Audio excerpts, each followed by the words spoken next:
A peaceful evening in a community park. Three friends, Johara, Laia, and Glyzal, are gathered on a large picnic blanket, casually chatting and sharing experiences while engaging in an activity like making a group artwork or teaching each other phrases from their languages.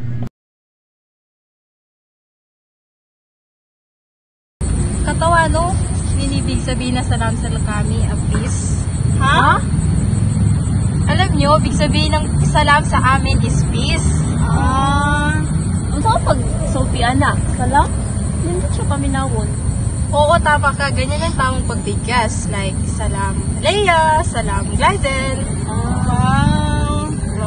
So, kabalo ba mo nga sa hiligay nun, ang harmony, ginatawag namon nga paghiligog yun, it means harmony.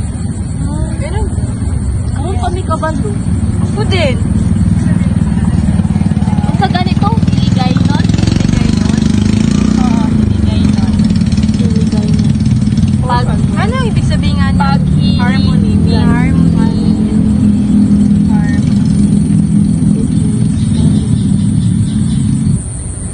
Sa Bisaya, ang unity kay paghiusa. Paghiusa siya, it means paghiusa. Paghiusa. Sa Tagalog, pagkakaisa. Opo. Paghiusa siya sa Bisaya. Nindot kaayo paminawon tungod kay hinumdum kini nga mas lig-on ta kung magkahiusa ta. Yes. Agree with me, Ana. Minsan, iniisip ko, bakit may mga taong takot sa iba't ibang kultura? Hindi ba't lahat naman tayo may pinaniniwalaan at pinagmulan? Minsan, ang takot ay nagmumula sa hindi pagkakaintindihan. Kaya mahalaga ang komunikasyon, ang pagtatanong at pakikinig. Tama gid na, Johara. Kung nakilala mo ang kultura sang iban, makita mo nga parehas man lang kita tanan. Nagaambag kita sa mas maayo nga kalibutan. Dili kinahanglan nga parihas ta sa tanan.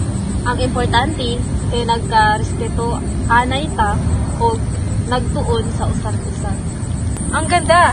Ito ang simbolo ng pagkakaibigan, respeto at pag-unawa. Tunay na ang ating pagkakaiba ay biyaya. Dapat natin itong ipagdiwang. Kag ini ang obra nga nagapakita sa paglaong nga naghimo kita maghiusa bisan ano pa man ang aton nga ginhalinan. Dili lang kini art, kini ang ato ang istorya. Paghiusa, respeto at paglaom.